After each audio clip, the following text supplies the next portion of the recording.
Abra o seu coração para a palavra do Senhor, porque Deus colocou isso no meu coração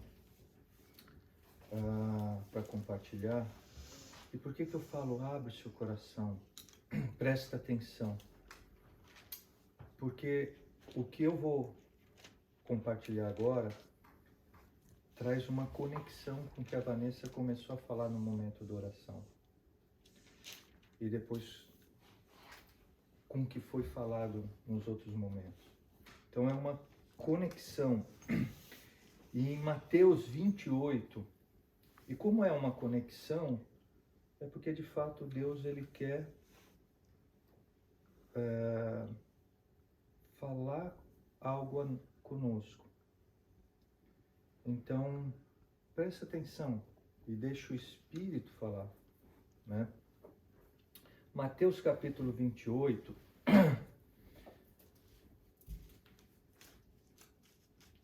no versículo 19, a gente tem uma orientação de Jesus para os seus discípulos. Aqui Jesus tinha acabado de ressuscitar, ele tinha sido morto, ele ressuscita, e aí ele vai se encontrar com os seus discípulos no lugar que ele tinha marcado antes da sua morte. E ali ele está com os discípulos. E aí ele chega e fala para os discípulos assim, versículo 19. Portanto, e por que ele fala portanto? Porque no versículo 18 ele fala assim, foi-me dado todo o poder no céu e na terra. Ele traz uma revelação para os discípulos com o que tinha acontecido com ele, que até nesse momento ele não tinha, é algo novo, é uma informação nova. E ele fala para os seus discípulos, foi-me dado toda a autoridade nos céus e na terra. É algo muito precioso, algo muito poderoso. A autoridade sobre os céus e a terra é que Jesus pode todas as coisas. E aí ele fala assim, então, com base nisso que eu estou falando para vocês, portanto, ide, ensinai a todas as nações. Talvez na sua versão esteja, ide, fazei discípulos. Tá certo? Tem alguma versão diferente? Como está a sua, Carlos? Ensinai todas as nações. Está igual a minha. Fazer discípulos e ensinar é o mesmo sentido, é a mesma coisa. Por quê? E aí que é a chave, aí que é o ponto dessa mensagem. Estar na posição de discípulo é diferente. E é essa a vontade de Deus para os convertidos, para os filhos dele. Ele fala, ide e ensinai, fazei discípulos, batizando-os em nome do Pai, do Filho e do Espírito Santo. E aí ele fala, ensina no versículo 20, ensina a eles a observar todas as coisas que eu vos tenho mandado. E eis que eu estou convosco sempre, até o fim do mundo. Amém. Então, há um ponto aqui muito importante que a nossa mente tem que abrir, né? O que Deus espera de nós? Que nós sejamos discípulos. Ele não espera que a gente apenas o conheça, que a gente seja batizado, né? O batismo, ele significa o testemunho para as pessoas daquilo que aconteceu dentro da pessoa, que a gente não sabe. Aconteceu algo dentro da Thaís, recentemente. E como que a gente vê esse resultado, isso que aconteceu dentro dela? No batismo. Ela entende que a partir daquele momento ela deve se tornar discípula de Cristo. E a característica do discípulo, e aí que tem essa diferença da versão, é o que? É ensinar. O discípulo, ele quer aprender. E você só faz discípulo, você só ensina para quem quer aprender. Não adianta você querer ensinar para quem não quer aprender. Eu lembro que a gente colocou a Júlia para estudar piano. E era uma luta. Até que a gente recebeu um telefonema do professor de piano. Pai e mãe, eu vou te falar, às vezes passa por algumas coisas que os filhos sempre tentam superar, né, em algumas coisas. E aí, tá vendo, Sofia e Júlia? Presta atenção, não surpreenda seus pais negativamente, pelo amor de Deus. Aí ela chega, o professor liga e fala assim, olha, tira a Júlia da escola. Eu não vou dar mais aula para ela. Por quê? Porque ela não queria aprender. Alguém imagina a Júlia tocando piano aqui? Ela não queria aprender. Então não adianta. Hã? Então não adianta. Então uma característica do discípulo, o que é? Ele quer aprender. Ele quer estar junto. Ele quer saber como é que faz. No fundo, o que ele quer? Ele quer ir para um outro nível. Ele quer crescer. Ele quer ser igual. Então esse desejo de aprender é que torna a pessoa um discípulo. E às vezes a gente romantiza as coisas, e aí que eu quero que você, é só você mesmo e Deus. Qual que é a sua condição diante de Deus? O que você tem feito com a salvação que Ele colocou sobre a sua vida? Como é que você tem se relacionado com Ele? Você realmente pode falar que você é um discípulo? Foi formado em você um discípulo? Aí você fala assim, ué, mas eu tô aqui na igreja. Então eu sou. Todo domingo eu tô aqui. Existe uma outra situação que eu posso não ser discípulo e me enganar? A Aline até leu um versículo, né, falando sobre, às vezes a gente se acha, e esse é o grande perigo. Quando a gente se acha, o que acontece? O inverso do que Jesus está orientando. Eu não preciso aprender. Eu não tenho nada mais para aprender.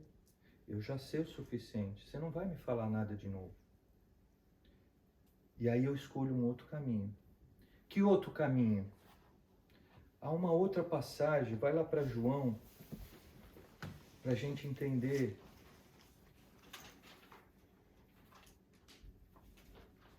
O perigo. João capítulo 6.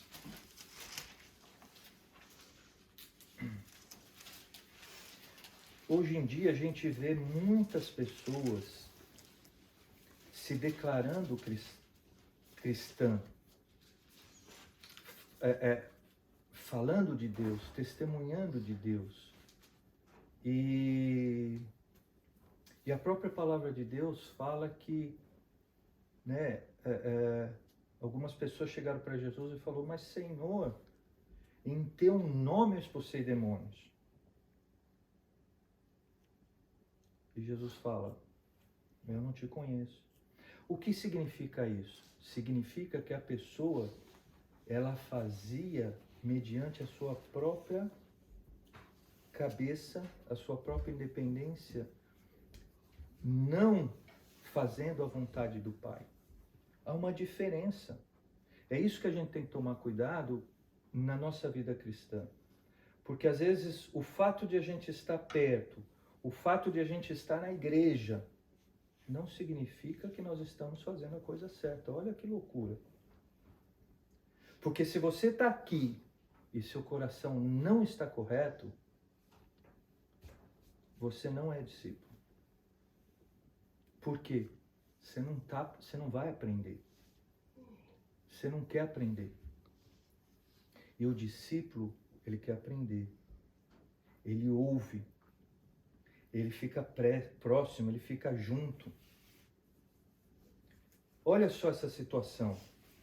João capítulo 6, a partir do versículo 1. Após essas coisas, após Jesus falar coisas maravilhosas, partiu para o outro lado do mar da Galileia, que é o mar de Tiberíades.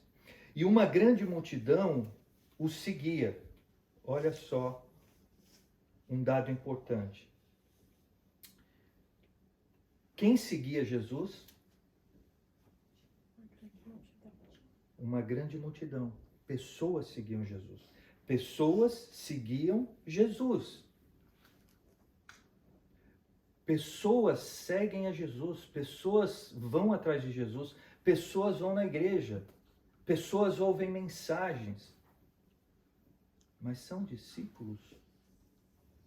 Uma multidão seguia a Jesus. Porque eles viam seus milagres que operava sobre os enfermos. Então, por que eles seguiam? Por que as pessoas seguiam? Por que essas pessoas classificadas como multidão seguiam a Jesus? Porque eles tinham interesse. Eles viam o que Jesus estava fazendo. Ele via a pessoa ser curada e ele falava, uau, isso aí é muito bom. Deixa eu seguir, eu quero ver mais.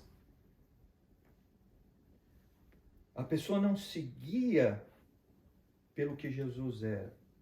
A pessoa seguia por aquilo que ele podia fazer. O discípulo, ele não está interessado em receber. Ele está interessado em ser uma nova pessoa. Em continuar a obra do seu mestre.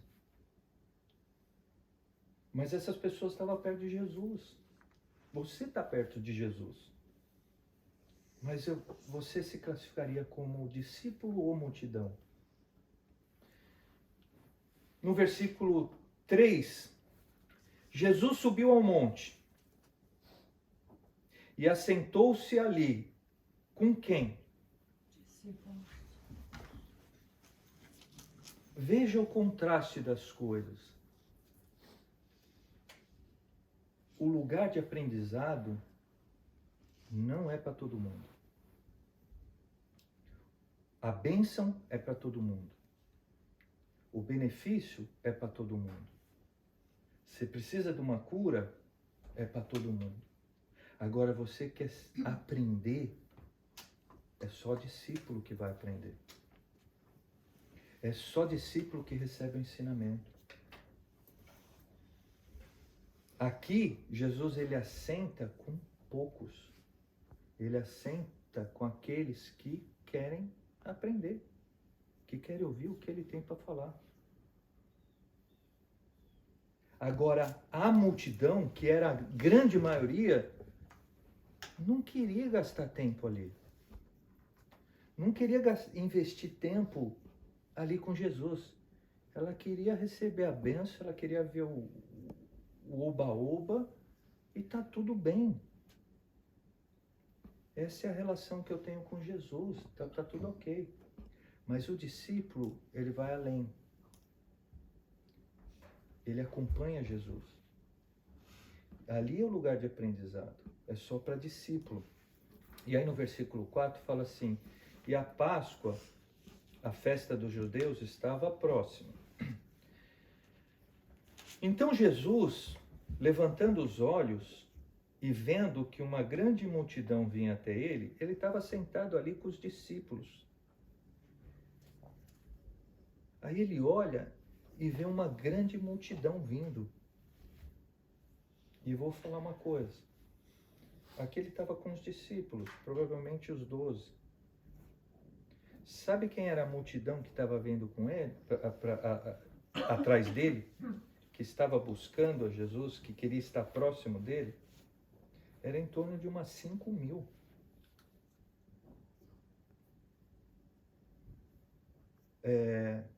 Por isso que a gente vê que a quantidade nem sempre é bom. Às vezes a gente vê igrejas lotadas, mas quem dali realmente é discípulo? Quem realmente cumpre o mandamento, a missão, a orientação de Jesus de falar e de fazer discípulos? Essa igreja é uma igreja para formar discípulos. É uma igreja para ensinar, para colocar vocês num outro nível. Agora, alguns vão querer, outros não. E à medida que a gente aprende, que a gente é ensinado, os nossos olhos abrem para coisas que a gente não enxergava. Essa semana, eu ouvi de uma pessoa da igreja: eu quero que você fale. Quando você tiver oportunidade, fala tudo, porque às vezes eu posso não estar enxergando. Eu quero. Esse é o coração do discípulo. Agora é evidente que nós não vamos ficar toda hora falando: ô Carlos, eu notei que essa calça está muito curta.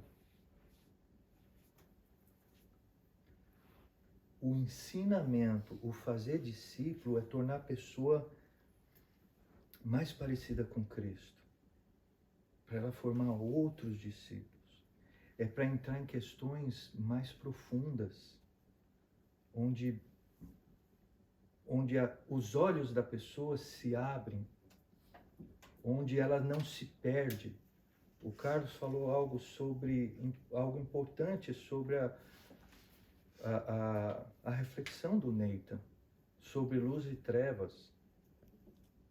Eu não sei se eu estou certo, mas eu vou pegar aqui o que eu entendi, que às vezes não vale a pena ficar muito na luz. Então deixa eu experimentar um pouquinho as trevas. Olha só, esse Nathan, eu vou te falar, ele está profundo nas reflexões. E a gente precisa fazer uma real church para ele, senão ele vai se perder. Então, o que é isso? Quando você é discipulado, quando você é discípulo, ou seja, você é ensinado, você está protegido de não se perder nas trevas.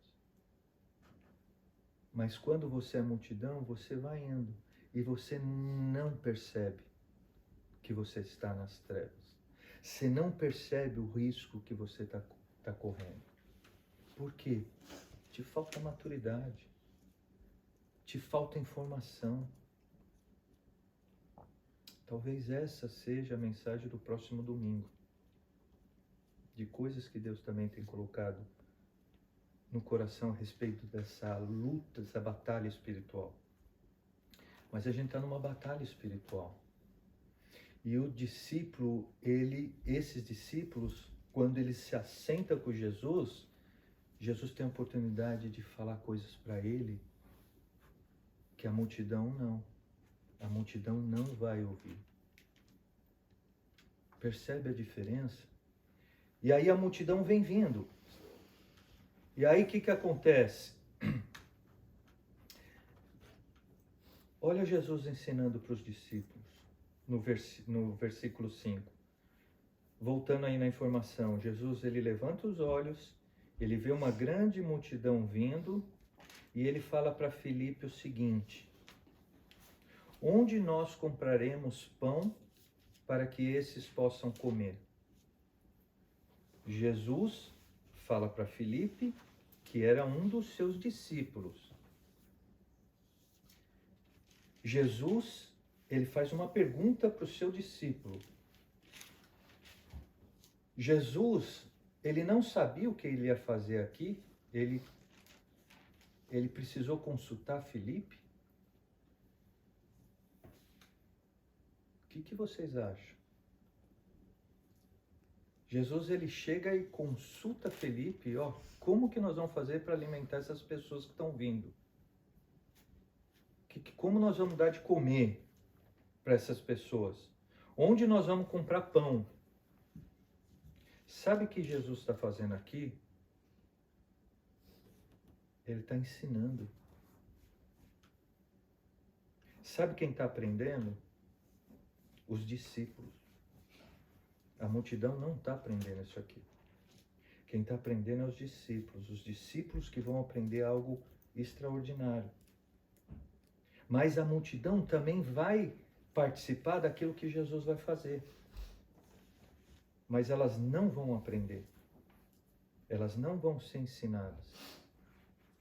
Porque a motivação delas é diferente. E aí no versículo 16 ele fala, o texto fala, né? Mas dizia isto para pôr à prova, porque ele bem sabia o que ia fazer. Jesus, ele está pondo à prova, ele está testando, não de sacanagem, não para ser mal, mas para ensinar. Como é que você vai fazer numa situação dessa? Você está preparado? Jesus, ele está ensinando os seus discípulos. Para quê? Para quando ele partisse e os discípulos estivessem sozinhos, eles tivessem condições de fazer outros discípulos. Versículo 7, Filipe respondeu-lhes: 200 denários de pão não são suficientes para que cada um deles tome um pouco. Um dos seus discípulos, André, irmão de Simão Pedro, disse-lhe: está aqui um rapaz que tem 5 pães de cevada e 2 pequenos peixes. Mas o que é isso para tanta gente? E Jesus disse: fazei os homens se assentarem. Jesus, ele está ensinando a todo tempo os seus discípulos. A multidão só vai receber. Os discípulos, eles estão aprendendo. E havia muita grama naquele lugar.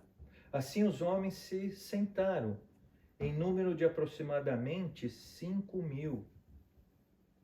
E Jesus tomou os pães e, havendo dado graças, ele distribuiu para os discípulos, e os discípulos para os que estavam assentados. E do mesmo modo, os peixes, quando eles queriam. E quando estavam saciados, ele disse aos seus discípulos: recolhei os pedaços que sobraram, para que nada se perca. Recolheram, pois, e encheram 12 cestos de pedaços de 5 pães de cevada, que sobejaram aos que haviam comido.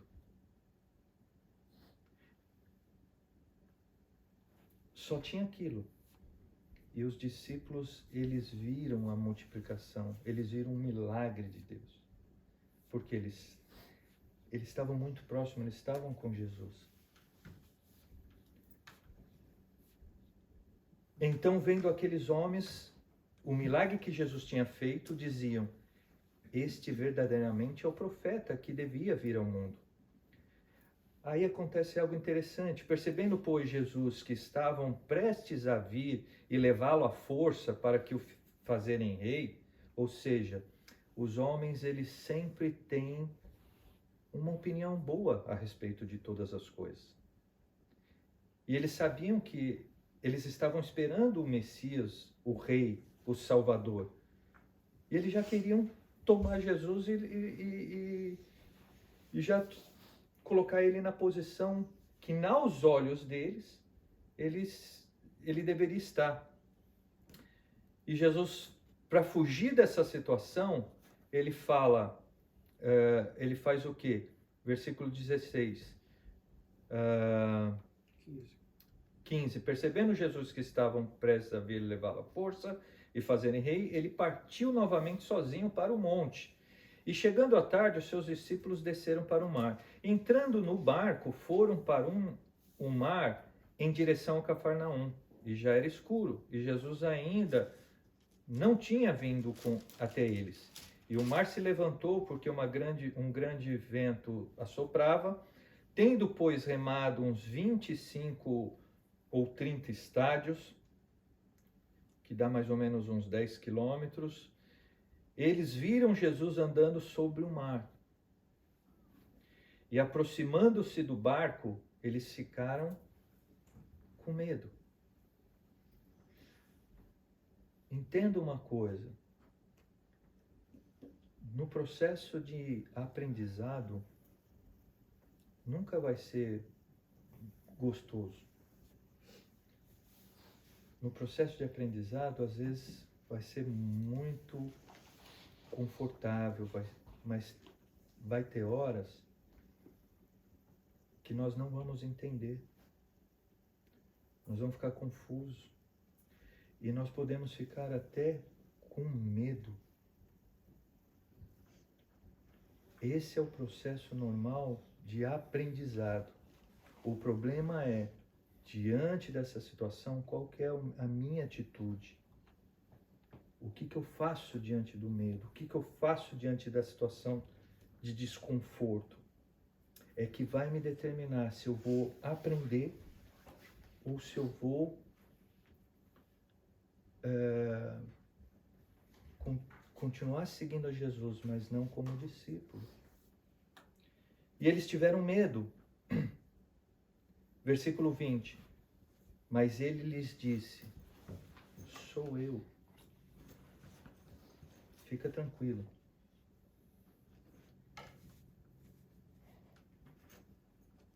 Sempre ensinando, Jesus sempre ensinando.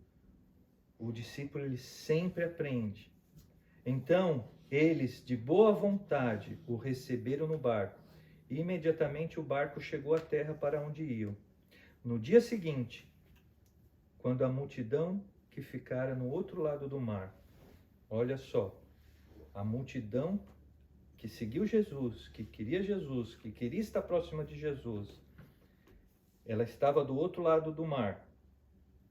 E viu que não havia ali nenhum outro barco, exceto aquele no qual os discípulos haviam entrado, e que Jesus não entrara com seus discípulos naquele barco, mas que os seus discípulos tinham ido sós. Contudo, outros barcos haviam chegado de Tiberíades para perto do lugar onde comeram o pão, após o Senhor ter dado graças. Versículo 24. Portanto, vendo a multidão que Jesus não estava ali, nem os seus discípulos, eles também embarcaram e foram a Cafarnaum. Com qual objetivo? Em busca de Jesus. Muita gente busca Jesus. Você busca Jesus. Mas de fato você é discípulo? Ou você é multidão? A vontade de Deus prevalece na sua vida ou a sua vontade prevalece? Qual que é a motivação que você está buscando a Jesus? O que você quer? Você quer Ele ou você quer as coisas dele?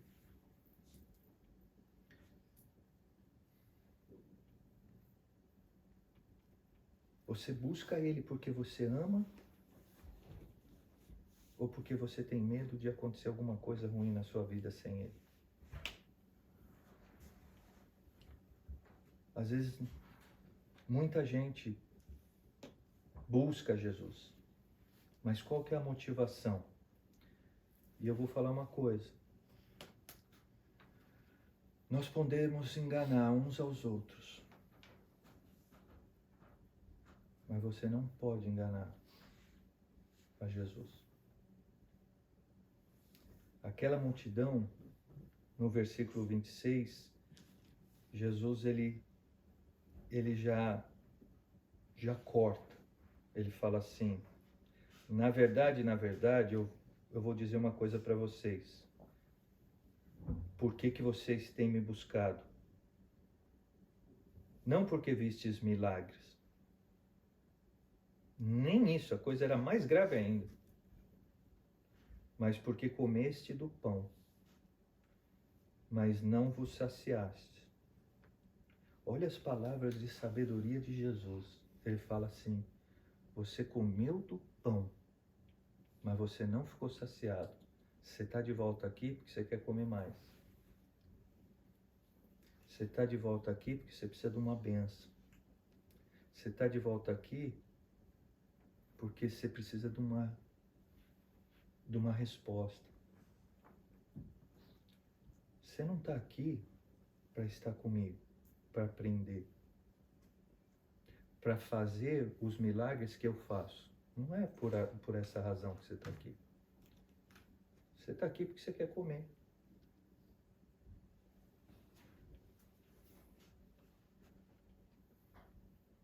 Por incrível que pareça, existem pessoas que vão para a igreja por diversos interesses, que não é Jesus.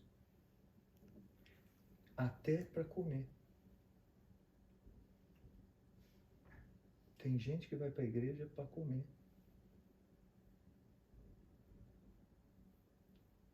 Ele vai para a igreja. Ele ouve a palavra. Mas ele não aprende. Porque ele não tem um coração de discípulo. Ele só quer comer.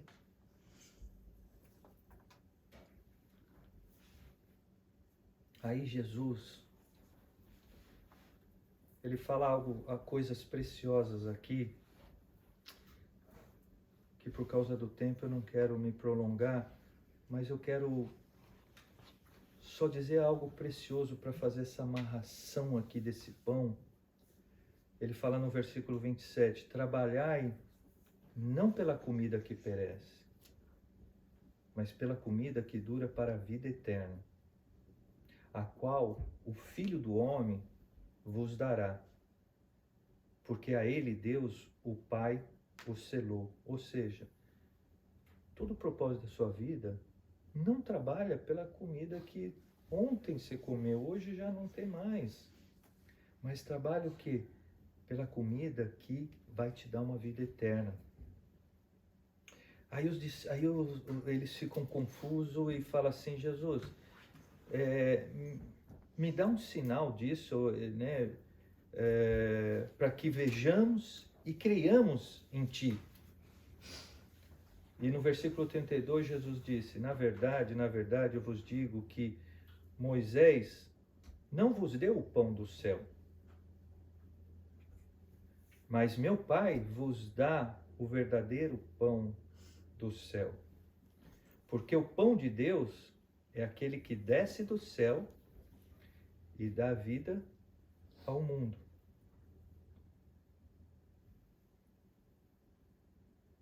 Você vê coisas preciosas que você fala para quem não é discípulo, a pessoa não absorve. Jesus está falando aqui, você tem que comer o pão que Deus dá do céu. Esse pão, ele dá a vida eterna. E no versículo 35 ele fala: eu sou o pão da vida. Aquele que vem a mim nunca terá fome. E quem crê em mim nunca terá sede. Mas eu vos digo que vós também me tendes visto, mas não credes. Todo aquele que meu Pai me dá, virá a mim. E o que vem a mim, de modo algum eu lançarei fora. porque eu desci do céu, não para fazer a minha própria vontade, mas a vontade daquele que me enviou. E esta é a vontade do Pai que me enviou, que nenhum de todos aqueles que me deu se perca, mas que ressuscite no último dia. E esta é a vontade daquele que me enviou, que todo aquele que vê o Filho e crê nele possa ter a vida eterna. E eu o ressuscitarei no último dia.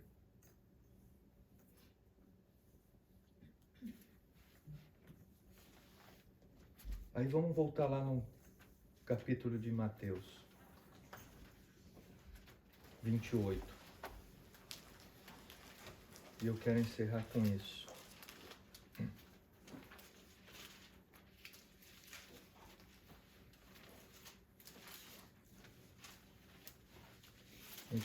Mateus capítulo 28.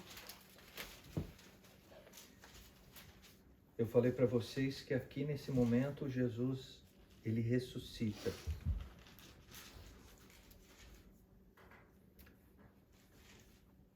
E no versículo 4, diz assim: porque o anjo apareceu ali, e o anjo removeu a porta do sepulcro onde Jesus estava sepultado, e Jesus sai. Jesus ressuscita. Versículo 4. Os guardas tremeram de medo por causa dele e ficaram como homens mortos. Eles desmaiaram, né, quando viram os anjos ali. E o anjo respondendo disse às mulheres: não temais vós, pois eu sei que buscais a Jesus que foi crucificado. Porque nessa situação, Maria Madalena e Maria foram ao sepulcro ver Jesus. E quando elas chegaram, elas viram a porta aberta do sepulcro, viram o anjo e viram os soldados desmaiados no chão. E aí o anjo fala isso para ela: fica tranquila, não temas. Eu sei que vocês vieram buscar Jesus que foi crucificado. Ele não está aqui, porque ele ressuscitou. Olha que tremendo isso. Como ele disse que ia acontecer. Vinde ver o lugar onde o Senhor jazia, onde o Senhor estava. Comprove. Que experiência extraordinária isso. Que experiência poderosa. E ide depressa e dizei à multidão. É assim que está a sua palavra? Versículo 7. Ide depressa e dizei à multidão. Olha, essa experiência tremenda aqui que você está vendo, o que você vai fazer? Vai buscar os discípulos e compartilha com eles. Compartilha com eles. A posição de discípulo é uma posição de privilégio, é uma posição de acesso a informações, a experiências que nós não vamos ter em outro lugar. É só para discípulos, tem coisas que são só para discípulos. E aí eles chegam no lugar marcado. E quando eles estão ali com os discípulos, a gente volta lá no versículo 19. E aí que ele fala algo revelador. Ele fala: olha, deixa eu compartilhar algo com vocês. Eu ressuscitei. Eu não falei para vocês? Tudo que eu ensinei para vocês está cumprido aqui. Agora eu estou indo de volta para o meu Pai. Sobre mim está toda a autoridade no céu e na terra. Portanto, vai. E agora, aquilo que eu fiz com você, faz com outro. Forma discípulo. Forma discípulo. Batiza em nome do Pai, do Filho e do Espírito Santo. E ensina a observar, a guardar tudo isso que eu ensinei para vocês. e eu estarei com vocês até o fim. E aí eu quero encerrar com uma outra coisa que Deus me revelou nessa passagem. Ensina-os a guardar tudo aquilo que eu ensinei. Como que a gente pode ensinar alguém a guardar tudo aquilo que Deus tem feito em nós, se não através da igreja? A gente não pode ensinar para pessoas que a gente não tem vínculo. O Cristiano e a Karina estão chegando agora para a igreja. A gente não sabia quem eles eram. Como que nós poderíamos ensinar algo para eles se nós não temos conexão? Como eu posso bater na porta deles e falar? Como eles podem me ouvir se eles não me conhecem? Se eles não reconhecem aquilo que Deus colocou sobre nós? Mas quando, através da igreja, a gente pode fazer isso. Porque a gente tem vínculos e a gente tem como fazer discípulos. Agora, quando a gente não tem a igreja, né, como algumas pessoas defendem essa ideia, não precisa de igreja. Deus está em todo lugar. Eu posso buscar Deus na minha casa. Como que nós podemos fazer discípulo dessa forma? A não ser que nós estamos sentados aqui e ministrando e conversando. Como nós podemos trazer a presença de Deus e Deus agir, sendo que Deus, ele fala, onde tiverem 2 ou mais reunidos, ali eu estarei. Mas como sozinho em casa eu posso trazer essa presença? Há uma diferença do nosso tempo individual de busca a Deus e de a gente se reunir como igreja, de a gente formar, fazer discípulos.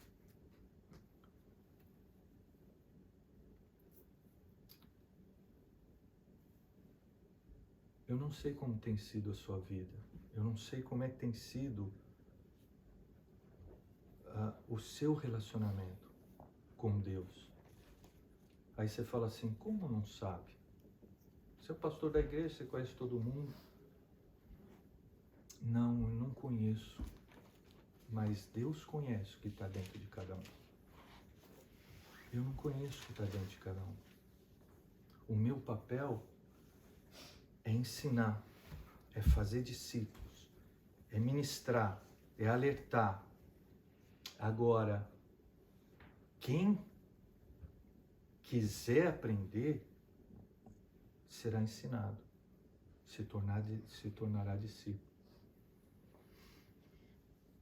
Mas quem não tiver o coração para aprender, vai continuar buscando ao Senhor.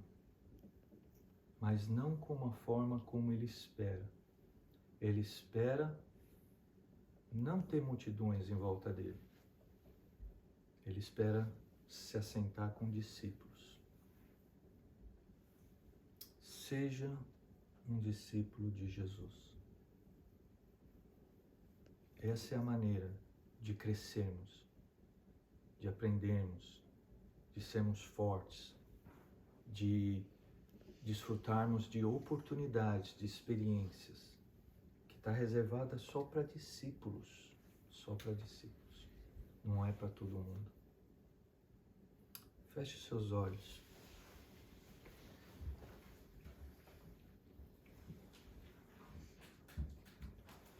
Responda ao Senhor, você mesmo, mediante aquilo que Deus falou com você. O Senhor te mostrou, porque não sou eu que falo, mas é o próprio Senhor, através do seu Espírito, que nos revela, que nos fala, que nos mostra, que nos atrai. Tem algo que precisa mudar na sua vida? Tem algo que as suas motivações estão confusas? quando você busca o Senhor? Por que você busca o Senhor? Por que você está aqui nessa manhã? O que te trouxe aqui? Como é que está o seu coração nesse momento?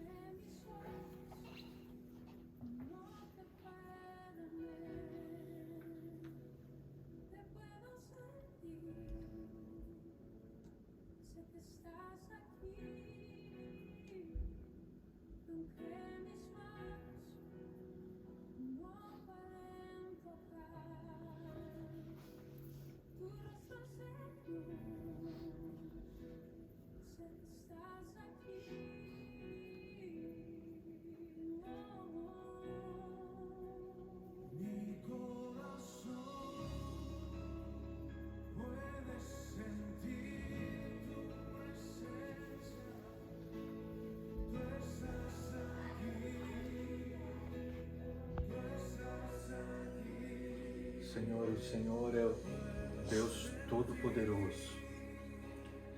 O Senhor nos conhece melhor do que nós mesmos. Maldito o homem que confia no homem. Maldito o homem que confia no homem. Nós às vezes achamos que sabemos coisas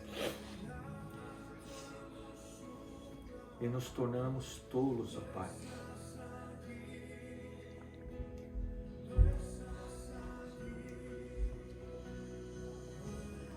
Livra-nos, ó Pai, de errarmos, de nos afastarmos do Senhor, mas que possamos a cada dia estarmos intensos no Senhor, estarmos próximos, a ponto de provocar uma transformação, onde as pessoas possam ver isso, Pai. Ver o nosso coração parecido com o seu coração. O coração do discípulo, igual ao coração do seu mestre. Traz sabedoria, Pai, a nós. Traz revelação. Abre a nossa visão, Pai, para que possamos enxergar a nós mesmos. Não enxergar o outro, não julgar o outro, mas julgarmos a nós mesmos, a nossa condição, a nossa relação com o Senhor. Nós estamos no Senhor por qual motivação? Por qual intenção? Nós obedecemos o Senhor, nós seguimos o que o Senhor fala. De fato, nós somos discípulos.